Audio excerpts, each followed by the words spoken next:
जैसे मैं कई बार कहता हूँ, इंग्लिश में 26 अक्षर हैं, लेकिन हमारे संस्कृत व्याकरण में जब प्रारंभ करते हैं तो 4000 सोशल सूत्र मीडिया हैं। पर देखा जाता है कि योग गुरु बहुत ज़्यादा बन गए हैं, तो उसको आप किस तरीके से देखते हैं?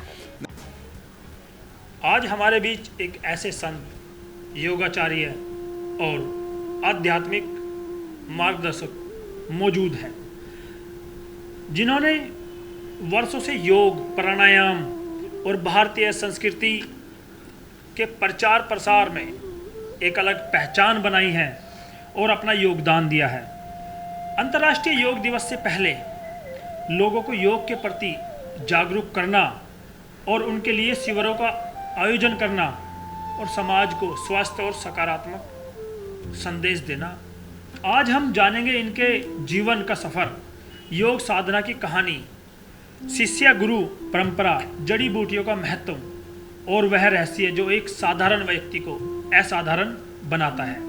तो द न्यूज़ रेड में आपका स्वागत है। मैं हृदय की गहराइयों से आपका स्वागत करता हूँ। धन्यवाद। तो आज हमारे साथ जुड़ रहे हैं पूज्य स्वामी करमवीर जी महाराज। हम जानना चाहेंगे आपका जन्म और बचपन कैसा रहा?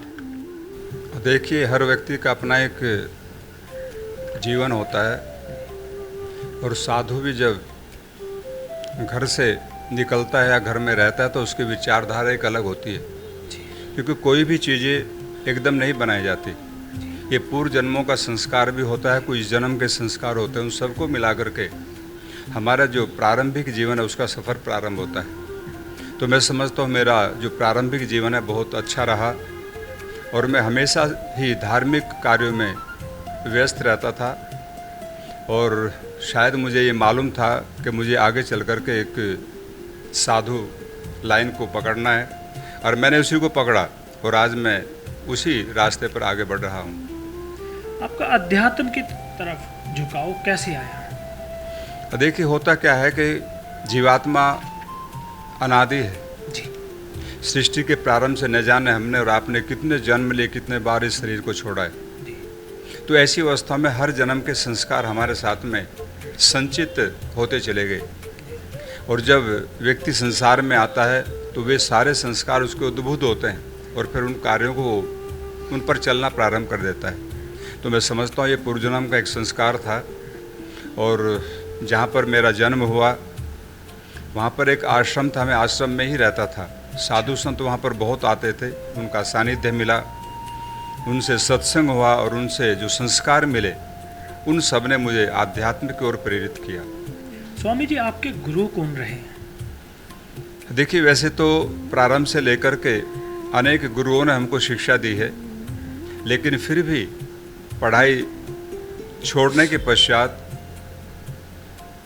मेरा जो गुरु जिनको मैं मानता हूँ, जिनसे मुझे प्रेरणा मिली और ये इस जीवन में आने का मौका मिला, वो महर्षि दयानंद सरस्वती जी महाराज रहे, जिन्होंने राष्ट्र के लिए एक बहुत बड़ा योगदान किया, हमारी आज़ादी से लेकर के और भारतीय संस्कृति वेदों का उद्धार किया और समाज में एक नई परंपरा को स्थापित किया। हमारी जो चीज़ें छूट गई थी उन सबको ताज़ा किया और समाज को एक नई दिशा दी। तो महर्षि दयानंद सरस्वती जी महाराज को मैं अपना गुरु मानता हूँ और उन्हीं के बताए हुए मार्ग पर आगे बढ़ता हूँ। स्वामी जी, संन्यास लेने का मन में कब आया? कब ऐसा लगा कि अब ये चीज़ें एक दुनिया से अलग हट के चलना चाहिए? देखिए, जब मैंने ग्रेजुएशन किया उसके पश्चात मैं एक ऐसे संस्थान पर गया जहाँ पर शास्त्रों का अध्ययन किया जाता था और जीवन की सच्चाई को बताने का कार्य वहाँ पर होता था। तो वहाँ पर मैंने कुछ दिन रह कर के पढ़ाई की और पढ़ाई करने के पश्चात फिर मैं यहाँ से गंगोत्री चला गया हिमालय में और वहाँ पर कई वर्ष रहा। तो बहुत साधु संतों से वहाँ पर मिला, बहुत अच्छे अच्छे संत वहाँ पर मिले, साधना भी की गंगा के तट पर बैठकर। तो ये सब चीज़ें जीवन में आती चली गई और मैं समझता हूँ ये पूर्व जन्मों का संस्कार है जिसका फल मुझे मिला और आज मैं इस जीवन को जी रहा हूँ। स्वामी जी, सबसे कठिन समय कब रहा आपका? अभी जैसे बात हो रही थी। देखिए, वैसे तो क्या है कि कठिन समय ये तो मानने की बात है। कई लोग छोटी छोटी कठिनाइयों को बहुत बड़ी समझ लेते हैं और कुछ बड़ी को भी कुछ नहीं मानते। तो जीवन में कठिन कुछ नहीं रहा। मैं समझता हूँ जो भी था वो सरल था और हर चीज़ को हम लेके आगे बढ़ते चले गए और कभी कोई ऐसी कठिनाई नहीं आई, क्योंकि हमने स्वेच्छा से इस मार्ग को चुना। तो जब कोई व्यक्ति किसी चीज़ को स्वेच्छा से चुनता है, उसका चयन करता है, तो फिर मार्ग में कोई कठिनाई नहीं आती। तो मुझे कोई भी कठिनाई इस लाइफ में नहीं आई और मैं बहुत ही सुखद अनुभूति करता हूँ। आज भी जी रहा हूँ और पहले भी जीता रहा हूँ। तो परिवार ने इस चीज़ का विरोध नहीं किया? नहीं, परिवार वाले तो विरोध करते ही हैं, लेकिन जब उन्होंने देखा कि मेरी भावना कुछ अलग है तो शायद उनको भी रुकना पड़ा और उन्होंने मेरे बीच में कोई भी ऐसा व्यवधान पैदा नहीं किया। फिर मैंने घर को छोड़ दिया और छोड़ने के पश्चात मैं हिमालय में भी रहा और सुदूर स्थानों पर रह कर के भी साधना की, अनेक संतों से मिलता रहा, तो ऐसी कोई प्रॉब्लम नहीं आई। स्वामी जी, आखिर वास्तव में योग है क्या? हाँ, देखिए योग क्या है। आज मैं समझता हूँ योग के क्षेत्र में अनेकों लोग योग सिखाने वाले हैं, लेकिन आज उन्होंने योग केवल आसन को समझ लिया। तो आसन योग नहीं है। जब महर्षि पतंजलि को हम पढ़ते हैं, उसका स्वाध्याय करते हैं योग सूत्र का, तो उसमें एक सूत्र आता है स्थिर सुखम आसनम, कि जिस आसन में बैठ कर के हमें स्थिरतापूर्वक सुख मिले वही आसन है। उसमें सिद्धासन, पद्मासन, सुखासन, ये हमारे घुटनों में दर्द है तो आप कुर्सी पे बैठ के भी कर सकते हैं। तो योग अपने आप में एक अलग है। लोगों ने जिसको जो आज हम देख रहे हैं कि आसनों को ही योग समझ लिया, जबकि योग आत्मा परमात्मा का मिलन है और जीवन के रहस्य को जानना, जीवन का सत्य क्या है, उसको जानने की जो एक ललक, एक इच्छा व्यक्ति के अंदर होती है, वो योग है। केवल आसन योग नहीं है, हमें आत्मा परमात्मा के साथ संबंध स्थापित करना है। तो ये योग एक दिशा है। योगराज श्री कृष्ण ने गीता में बहुत सुंदर कहा कि योगा कर्मसु कौशलम, हमारे कार्यों में कौशल्यता आ जाए, कुशलता आ जाए, हम जो भी कार्य करें वो योग में हो जाए और हम सभी के साथ में मित्रता का व्यवहार करें। तो योग अपने आप में एक बहुत बड़ी चीज़ है। गीता में एक स्थान पर फिर आया और कहा कि समत्वम योगः उच्यते, समता की स्थिति में हमारे जीवन में कोई भी उतार चढ़ाव न रहे। अगर प्रॉब्लम्स भी आए तो हम उनको सोल्व करें, उनमें बहना नहीं, हमको उनसे डरना नहीं। तो समत्व की स्थिति हमें योग सिखाता है। तो आज जो लोग केवल आसन को योग समझ रहे हैं वो योग नहीं है। योग तो एक अलग चीज़ है और आत्मा परमात्मा का मिलन और उसके मिलने की जो रास्ते हैं, राहें हैं, उन पे चलना योग है। स्वामी जी, योग और मेडिटेशन में क्या अंतर है? देखिए, योग और मेडिटेशन में कुछ अंतर नहीं है।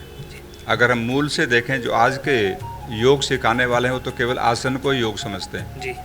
लेकिन जब हम महर्षि पतंजलि को पढ़ते हैं, जो हमारे पूर्व के जितने भी ऋषि महर्षि हुए जी, उन सभी ने जो एक दिशा दी, तो ध्यान की प्रक्रिया को महत्व दिया। पतंजलि का एक सूत्र है, त्रयमेकत्र संयमः, धारणा, ध्यान, समाधि। इसमें एक रूपता होना, इसमें आगे क्रमबद्ध आगे बढ़ना, ये योग है जो हमें हमारे इष्ट से मिलाता है, हमारे जो हमारा गंतव्य स्थान है उसकी ओर ले जाता है। तो योग आपस में जो है, मेडिटेशन जीवन के सारे प्रॉब्लम्स को सोल्व कर देता है। हम एकाग्र हो जाते हैं, तत्र प्रत्येक तानता ध्यानम, ध्यान की स्थिति में पहुंच जाते हैं, एकाग्रता। और जब व्यक्ति एकाग्र होता है तो जीवन में कोई भी प्रॉब्लम नहीं आती और हर कार्य को संभव बना लेता है। आज हम देख रहे हैं पूरे विश्व के अंदर 50 से ऊपर लोग डिप्रेशन के शिकार हैं और उसका कोई इलाज नहीं, चाहे किसी भी पैथी में हो। केवल उसका अगर कोई उपाय है, कोई इलाज है, तो मैं समझता हूँ मेडिटेशन है, ध्यान है। जब व्यक्ति ध्यान में उतरता है तो पीछे की सारी चीज़ें भूल जाता है और मेडिटेशन में एकाग्र होकर के ईश्वर का ध्यान करता है, उसका सानिध्य प्राप्त करता है। तो ऐसी अवस्था में ध्यान ही एक माध्यम है। मेडिटेशन अपने आप में कंप्लीट साइंस है और हमारा एक मार्ग है। कोई भी साइंटिस्ट जब तक एकाग्र नहीं होगा जी, वो अपने कार्य में सफल नहीं हो सकता। जैसे हम अब्दुल कलाम जी की बात करते हैं कई बार, मिसाइल मैन, तो वो एकाग्रता के साथ में उन्होंने बैठ कर के शोध किया और उस शोध का परिणाम हुआ कि भारत को आज ऐसी मिसाइलें मिली जिनसे हम अपनी सुरक्षा भी कर सकते हैं, दूसरों की रक्षा भी कर सकते हैं। तो मेडिटेशन की एक अलग विधा है और मैं समझता हूँ इसके बिना कोई भी कार्य सफल नहीं हो सकता। जो बच्चे पढ़ते हैं, अच्छी पोस्टों पर जाते हैं, वो भी कई कई घंटे बैठ कर के एकाग्र होते हैं, उनका भी एक ध्यान होता है, तभी वो अपने मिशन में सफल होते हैं। तो मैं चाहूँगा ध्यान जरूरी है योग में, और ये मेडिटेशन एक कला है, वो सबके लिए आवश्यक है। चाहे बहनें गृहिणी हैं तो घर को अच्छा चलाएंगे, जी कोई व्यक्ति अध्यापक है तो बच्चों को ईमानदारी से पढ़ाएगा, या कोई राजनेता है तो राष्ट्र के साथ में अच्छा बिहेव करेगा। तो हर जगह मेडिटेशन की आवश्यकता है, और ये हर व्यक्ति के लिए आवश्यक है। ज़रूरी है कि हम मेडिटेशन करें, ध्यान करें, जिससे हम अपने कार्य को अच्छी प्रकार से दक्षतापूर्वक कर सकते हैं। किसी व्यक्ति को योग की शुरुआत करनी है तो वो कैसे करे? अब देखिए, योग की शुरुआत के लिए हमारे शास्त्रों में कहा, एक तो योगासन हो गया जी एक जो योग की गहराई में उतरने का जो एक मार्ग है, रास्ता है, जी तो उसके लिए ऋषि कहते हैं कि गायत्री मंत्र का जाप करो, ओम का जाप करें। तो इनका जब हम जाप करते हैं तो इसमें जाप करते करते हमारा जो अंतःकरण इतना पवित्र हो जाता है, जी उसका वो परिष्कृत हो जाता है। और फिर जब अंतःकरण परिष्कृत हो जाता है, जी फिर हम आगे बढ़ते हैं, तो निश्चित हमें योग में आगे बढ़ने का मौका मिलता है। योगीराज श्री कृष्ण भगवान ने गीता में बहुत सुंदर कहा, ओमित्येकाक्षरम ब्रह्मा व्याहरण माम अनुस्मरण यः प्रयाति त्यजन देहम स याति परमाम गति। कि जो ओम का स्मरण करता है, उसका जाप करता है, उसका ध्यान करता है, तो वो परम गति को प्राप्त होता है। तो वो परम गति तभी मिल सकते हैं जब हम एकाग्र हों। तो उसके लिए साधना का मार्ग हमें मिला है, उसको हम प्रशस्त करें, आगे बढ़ें, और जो मेडिटेशन की जो कला है उसको सीखेंगे तभी हम आगे उसमें बढ़ सकते हैं। सर, जैसे अभी स्वामी जी बात हुई कि योग हम इस तरीके से कर सकते हैं, क्या इसको धर्म से जोड़कर देखा जा सकता है? नहीं, देखो, होता क्या है कि जैसे हम ईश्वर को मानते हैं, जी कोई अल्लाह के नाम से उसको पुकारता है, जी कोई उसको गॉड कहता है, जी या कोई तीसरे चौथे नाम से ही पुकार सकता है। जी तो शक्ति तो वो एक ही है, जी लेकिन हम उसको अनेक नाम से पुकार रहे हैं। एकम सद्विप्रा बहुधा वदंती, ऐसा वेद में आता है कि वो एक ही है, हम उसको अनेक नाम से पुकारते हैं। लेकिन उसके साथ में धार्मिकता, ये बहुत ज़रूरी है कि हमारा जीवन बहुत अच्छा हो, और हम उस जीवन के साथ में आगे बढ़ेंगे तो निश्चित हमारा मार्ग प्रशस्त होगा और हम उसको प्राप्त कर सकते हैं। योग दवा का विकल्प या फिर सहयोगी है? नहीं, देख, होता क्या है कि ज़्यादातर बीमारियां मानसिक रूप से आती हैं। जी आज हम जो पूरे विश्व के अंदर देख रहे हैं, व्यक्ति मानस रोगों से ज़्यादा ग्रस्त है। जी और हमारी बॉडी का जो ग्लैंड है वो पिट्यूटरी है, जी जो मास्टर ग्लैंड है, जी उसको हिंदी में पीयूष ग्रंथि कहते हैं। इस करते हैं। तो जो हमारा पीयूष ग्रंथि है, जब हम रिलैक्स हो जाते हैं, कोई भी किसी प्रकार का हमारे अंदर ऐसा भाव नहीं होता, जी तो तब हम हेल्दी होते हैं, क्योंकि वो हमारी पूरी बॉडी को गवर्न करता है, कंट्रोल करता है। तो इसलिए मेडिटेशन हम करेंगे, ध्यान करेंगे, तो उससे कोई भी किसी प्रकार का रोग हमारे अंदर नहीं आएगा। तो इसलिए योग जहाँ हमें शारीरिक आरोग्य प्रदान करता है, वहीं आध्यात्मिक दिशा में भी ले जाता है। तो योग अपने आप में कंप्लीट साइंस है, संपूर्ण साइंस है। जी उसको हम किसी एक उसमें बांध नहीं सकते। तो धर्म नहीं है ये धर्म से परे की चीज़ है। धर्म के अंदर लोग बंधे हुए हैं, लेकिन योग में ऐसा नहीं है। हमारे ऋषि महर्षियों ने जो एक मार्ग दिया ईश्वर से मिलने का, तो उसमें धर्म नहीं, हमें तो केवल अपने उद्देश्य के लिए आगे बढ़ना। धर्म तो एक ही होता है वैसे, अगर मूल में देखा जाए तो वैदिक धर्म है। धर्म कभी दो नहीं हो सकते। जैसे अग्नि का धर्म है जलाना, जी पानी का धर्म है शीतलता। जी तो यदि वो उनका समाप्त हो जाता है तो उनका धर्म समाप्त हो जाता है। लेकिन जब तक अग्नि अग्नि है, पानी पानी है, तो उसमें शीतलता रहेगी, उसमें दाहकत्व तो रहेगा, वो जलाने की क्षमता रखती है। तो इस प्रकार से ये चीज़ ऐसी हैं जो हम उससे धर्म से नहीं जोड़ सकते। तो धर्म तो केवल एक ही है, वैदिक धर्म है, जिसमें मानवता है, सबके साथ में मित्रता का व्यवहार है और विश्व बंधुत्व की भावना, ये सब धर्म से संबंधित हैं। तो ये चीज़ें जहाँ पर पाई जाती हैं तो वो धर्म है, जहाँ पर ये नहीं है वहाँ पर धर्म नहीं होता।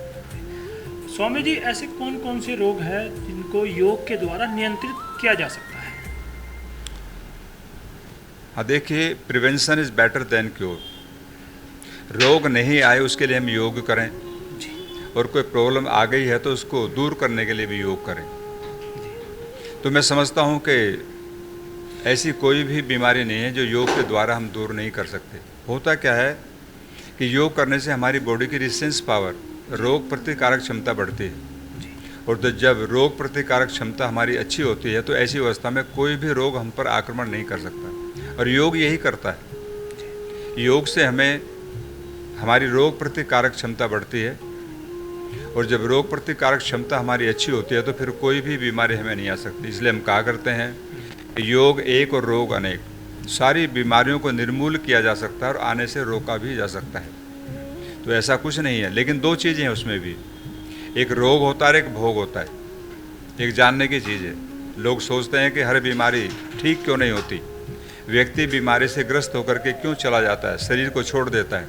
तो एक रोग है जो हमारी गलतियों से हुआ, हमारा खान पान, हमारा लाइफ स्टाइल, हमारा जीवन जीने का तरीका, इन सब चीज़ों से प्रभावित। और एक भोग है जो पूर्व जन्म के आधार पर हमको मिला, उससे तो कोई ठीक नहीं कर सकता, वो तो भोगना ही पड़ेगा। तो भाई रोग ठीक हो सकता है लेकिन भोग ठीक नहीं हो सकता। जो आज का जो यूथ है वो तनाव ले रहा है, बहुत ज़्यादा अवसाद बढ़ गया है, उससे कैसे बचा जा सकता है? हाँ देखिए, होता क्या है कि व्यक्ति जब आवश्यकता से ज़्यादा सोचने लगता है, आज हम क्या अपने आसपास के लोगों को देखते हैं, वो कैसे जी रहे हैं, हमें कैसे जीना है, तो व्यक्ति सोचता है कि मुझे भी ऐसे जीना है, और साधन उसके पास में है नहीं, तो तनावग्रस्त हो जाता है। यदि उसको आगे बढ़ना है और अपने पड़ोसी से आगे निकलना है तो पुरुषार्थ करना चाहिए।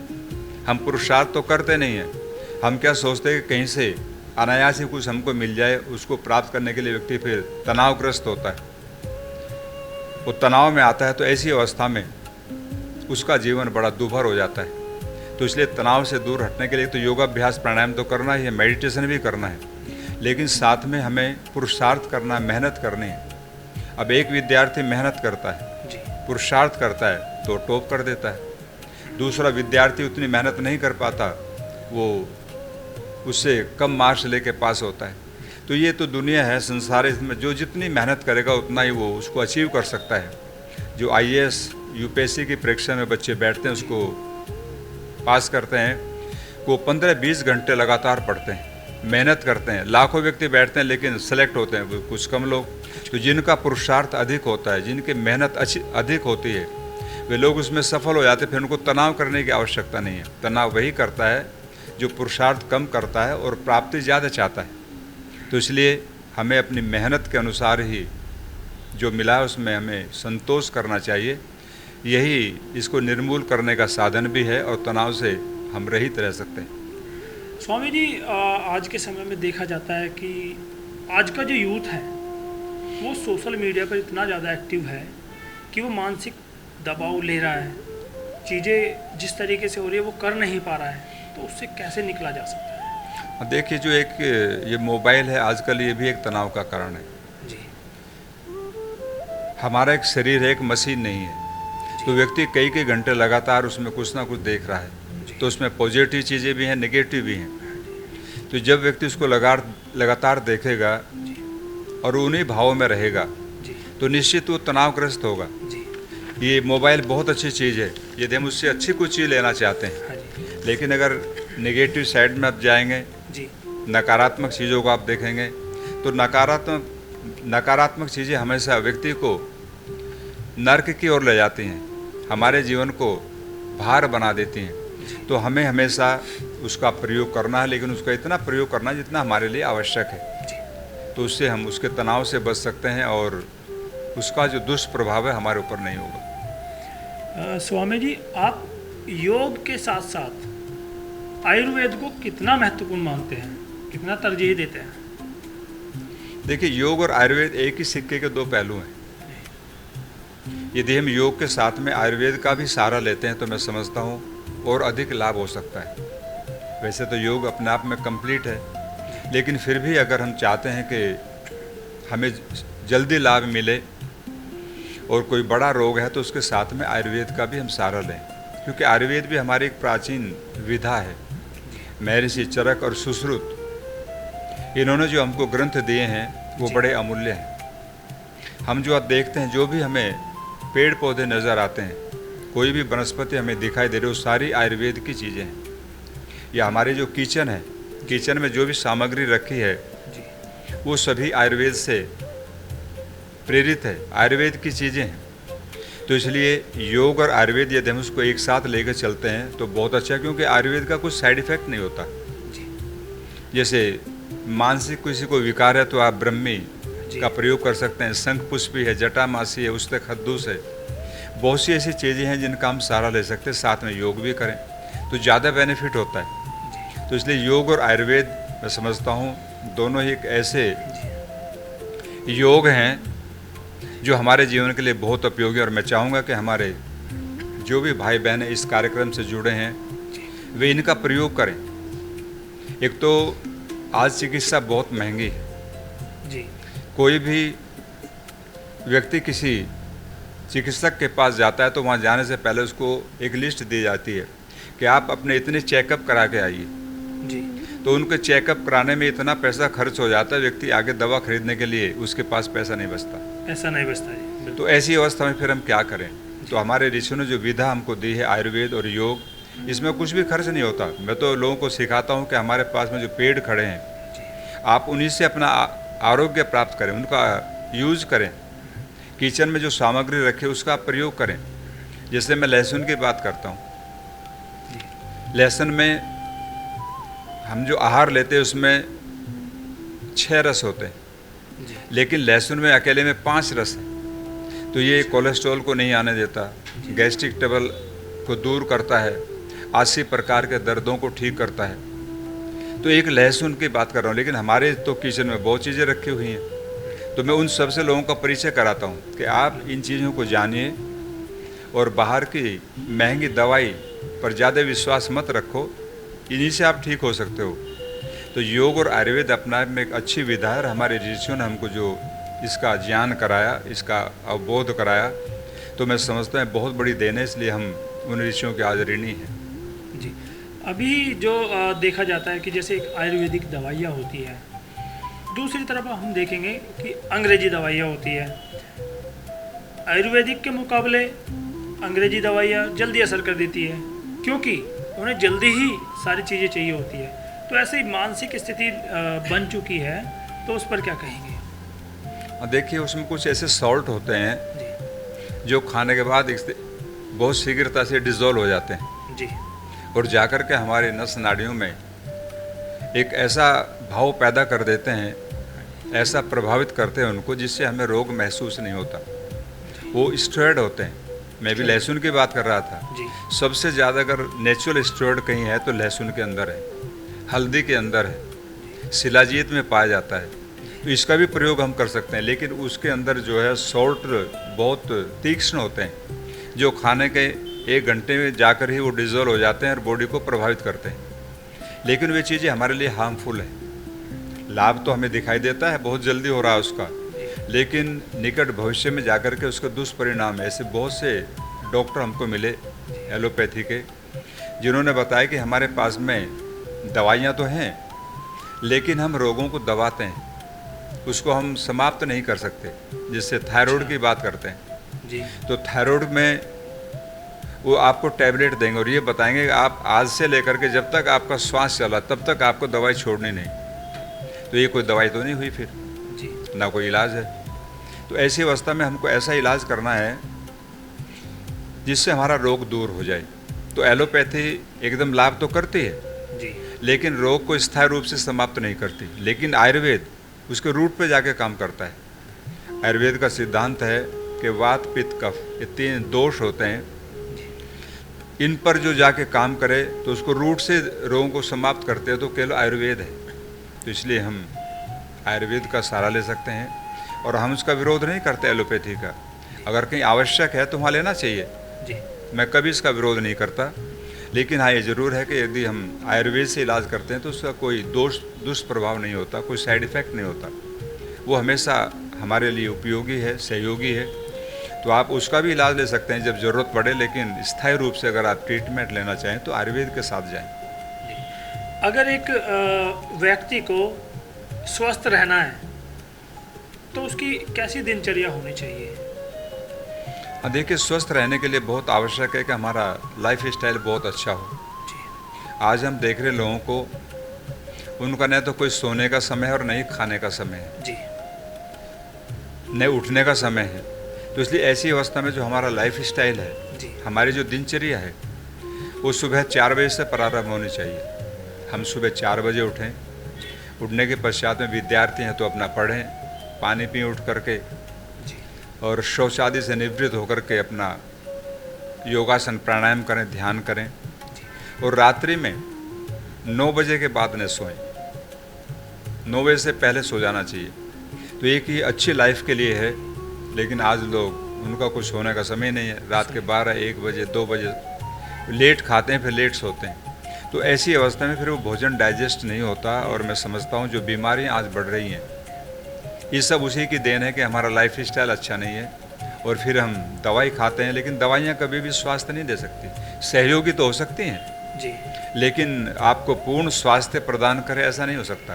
तो इसलिए जो अच्छा स्वास्थ्य हमको मिलेगा वो हमारी अच्छी दिनचर्या से मिलेगा। तो हमें अपने लाइफ स्टाइल को सुधारना है, और खान पान भी हमारा सुधर जाएगा जब हम समय से सोएंगे, समय से जागेंगे। जी स्वामी जी, अब थोड़ा सा आपके बारे में थोड़ा सा जान लेते हैं कि स्वामी जी आपके कितने आश्रम हैं और कब बनाए आपने और स्थापित कब किए, और आपका मुख्य उद्देश्य क्या है? अब देखिए, हमारे क्या है, 3 हमारी संस्था के उद्देश्य हैं।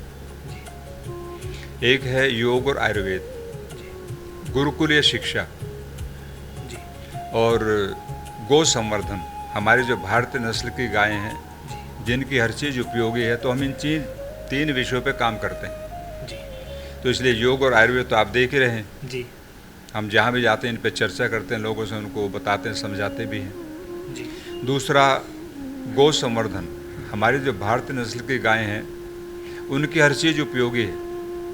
मैं सभी भाई और बहनों से बताता हूँ कि आप देसी गाय का दूध पिएंगे तो आपको कोई प्रॉब्लम नहीं होगी। जी बच्चे उसका दूध पिएंगे तो उनकी मेमोरी शार्प होगी, स्मरण शक्ति बढ़ेगी, और कोई रोग नहीं आएगा, क्योंकि गाय का दूध अपने आप में रोग प्रतिरोधक क्षमता को बढ़ाता है। जी और गुरुकुलीय शिक्षा, हम गुरुकुल भी चलाते हैं, बालिकाओं का गुरुकुल है, बच्चों का भी है।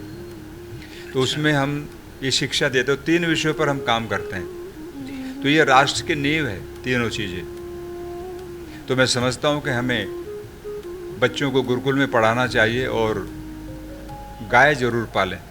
हम आज गाय की बात तो करते हैं, जी लेकिन इस चित्र की करते हैं, केवल गाय नहीं रखते, चित्र की बात करते हैं, वो नहीं चलेगा। और ये चीज़ें हमारे लिए बहुत आवश्यक है, तीनों, योग और आयुर्वेद, गुरुकुलीय शिक्षा, गौ संवर्धन। तो ये हमारे 3 सब्जेक्ट हैं हमारी संस्था के।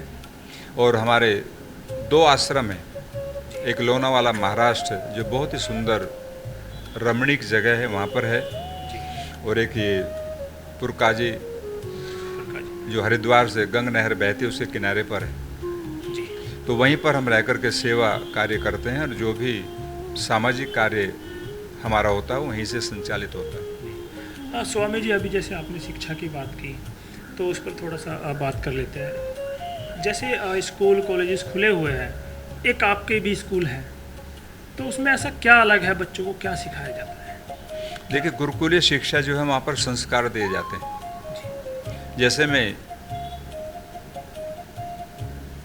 किसी भी चीज़ की बात करता हूँ, जी अगर बच्चे के अंदर संस्कार नहीं है तो मैं समझता हूँ वो केवल अक्षर ज्ञान उसको है, ABCD A A I U जानता है, तो संस्कारों का होना बहुत ज़रूरी है। जी आज देश के अंदर माता पिता सबसे ज़्यादा दुखी हैं।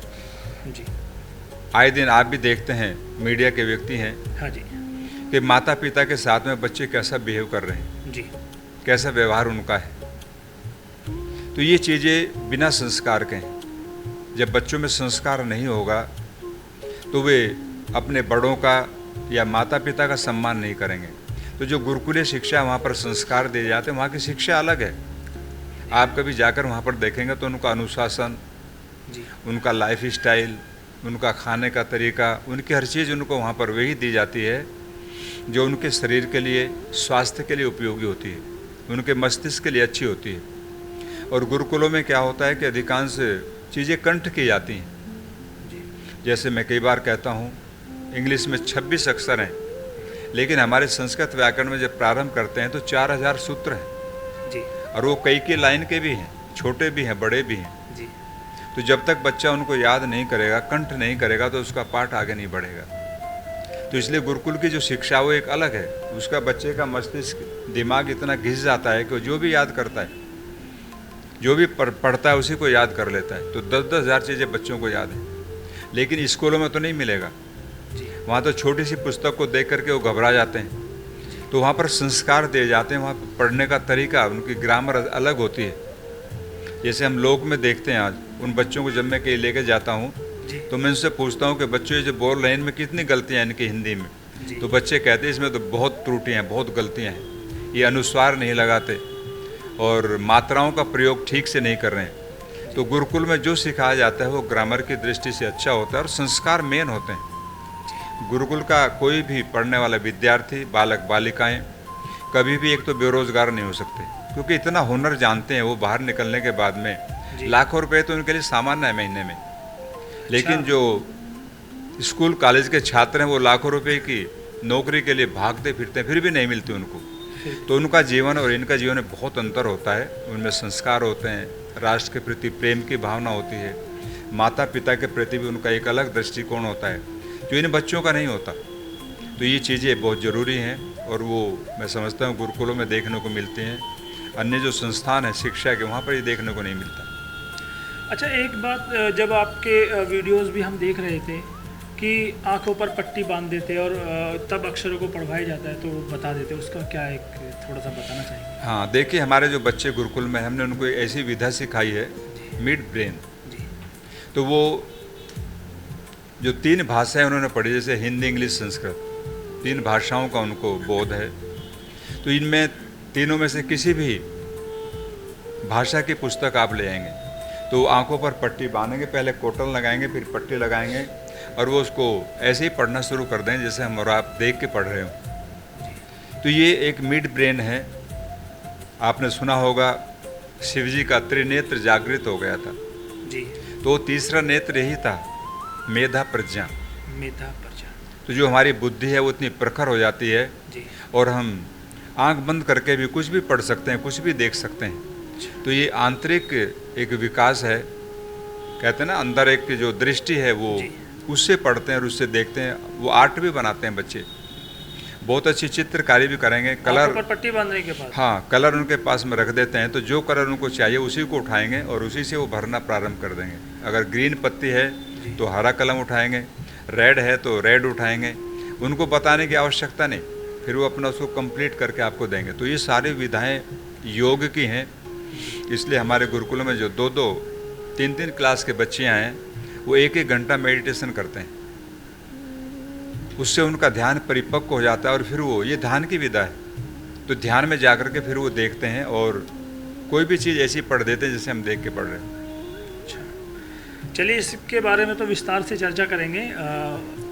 दरअसल आपके आश्रम में क्या विदेशी भी सीखने आते हैं योगा? अब विदेशी आते हैं लेकिन बहुत कम आते हैं। अच्छा। क्योंकि उनके लिए क्या है कि कुछ सरकार से अनुमति लेनी पड़ती है, कई बार कई चीज़ें होती हैं, तो वो हम सब नहीं रखते उसको। लेकिन लोग आते हैं, कभी कभी आते हैं तो सीखते भी हैं वो।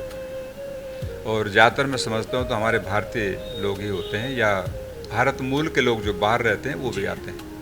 अच्छा, हमने देखा है कि आप हर साल योग दिवस लगाते हैं, लेकिन योग दिवस से पहले आप योगा कराते हैं, उसका क्या है, उसके बारे में थोड़ा सा आप बताएं। हाँ, देखिए 21 जून पूरे विश्व के अंदर योग दिवस के रूप में मनाया जाता है। तो विश्वविद्यालय और इससे पहले भी जो हमारा क्रीड़ा भारती है जी, उन्होंने इन शिविरों का आयोजन प्रारंभ से किया हुआ है और बाद में फिर 21 जून को ये कार्यक्रम हुआ तो वो भी उसमें सहयोगी हो गया।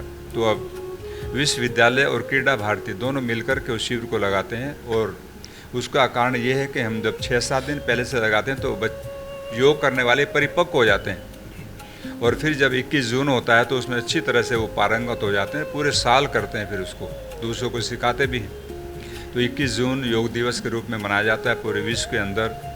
तो इसलिए हमारे शिविर का जो अंत है, जो लास्ट है, वो 21 जून को होता है और फिर हम 1 साल के लिए फ्री हो जाते हैं।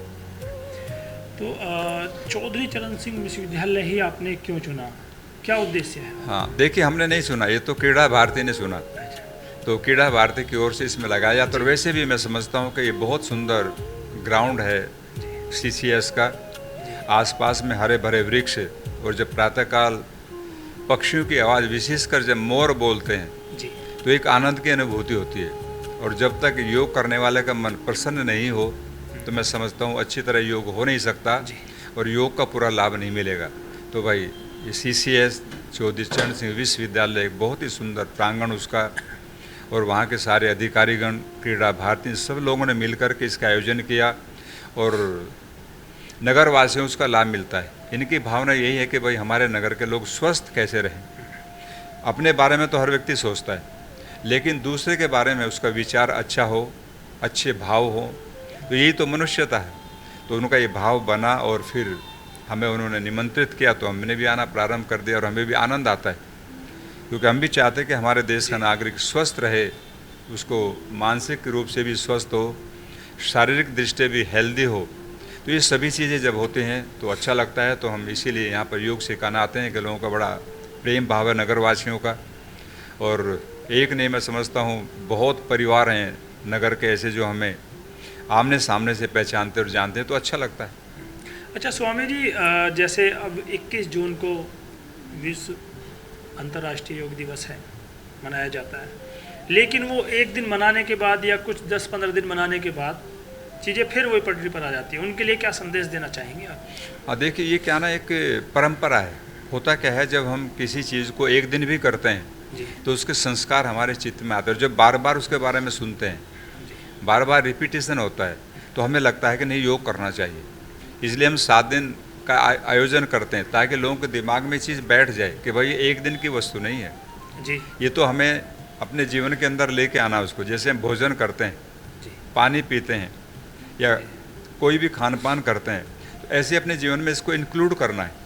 तो ये भी एक जीवन का अंग बन जाए तो विशेष लाभ हमको मिलता है और कार्य करने की क्षमता हमारी बढ़ती है।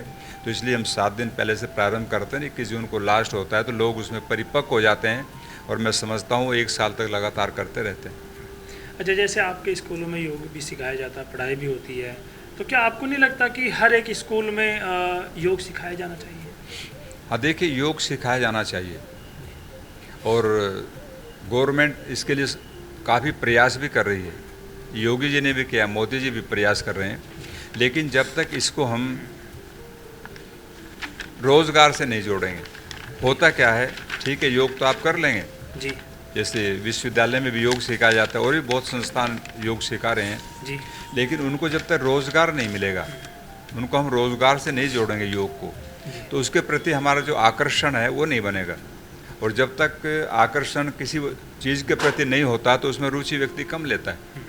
तो इससे सरकार से भी मेरा निवेदन है, हम कहना चाहेंगे कि आप इसको रोज़गार से जोड़ें ताकि बच्चे इसमें इंटरेस्ट लें और अधिक से अधिक स्कूलों में, कॉलेजों में, विश्वविद्यालयों में इसको पढ़ाया जाए और सिखाया जाए। तो बच्चे प्रारंभ से ही योग अभ्यास प्राणायाम करेंगे तो जो एक बहुत बड़ा पैसा हमारा सरकार का भी स्वास्थ्य पर खर्च होता है, उससे हम बच जाएंगे तो बहुत बड़ी इनकम हमारी होगी, देश को उससे लाभ मिलेगा और व्यक्ति भी हेल्दी और स्वस्थ होगा। तो मैं चाहूँगा कि सरकार भी इस पर पहल करे और इसको रोज़गार से जोड़े। सबसे बड़ी बात है, व्यक्ति इंजीनियर क्यों बनना चाहता है, क्योंकि उसको नौकरी इजीली मिल जाती है, वो कहीं भी बैठ कर के को रोज़गार कर लेता है। तो ठीक वैसे ही योग को भी अगर हम रोज़गार से जोड़ देंगे, कहीं ना कहीं उसको स्थान मिलेगा और ज़्यादा पॉपुलर होगा और देश में फैलेगा और सभी इसको अपनाएंगे। अच्छा, सोशल मीडिया पर देखा जाता है कि योग गुरु बहुत ज़्यादा बन गए हैं, तो उसको आप किस तरीके से देखते हैं? नहीं, योग गुरु बनना तो अच्छी बात है, लेकिन वो अच्छी शिक्षा दें, क्योंकि योग में आज हम देख रहे हैं कि लोग जो योग सिखा रहे हैं उसमें बहुत त्रुटियाँ हैं, कमियाँ हैं, क्योंकि योग का संबंध हमारी ब्रीदिंग से है, श्वास से है, और वो श्वास पर ध्यान नहीं देते क्योंकि उन्होंने पढ़ा नहीं। जी मैंने तो योग और आयुर्वेद, वेद, दर्शन, उपनिषद, गीता, बहुत शास्त्रों को पढ़ा है,